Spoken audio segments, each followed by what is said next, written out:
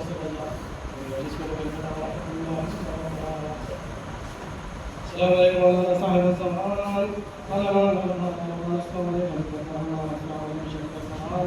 السلام علیکم السلام علیکم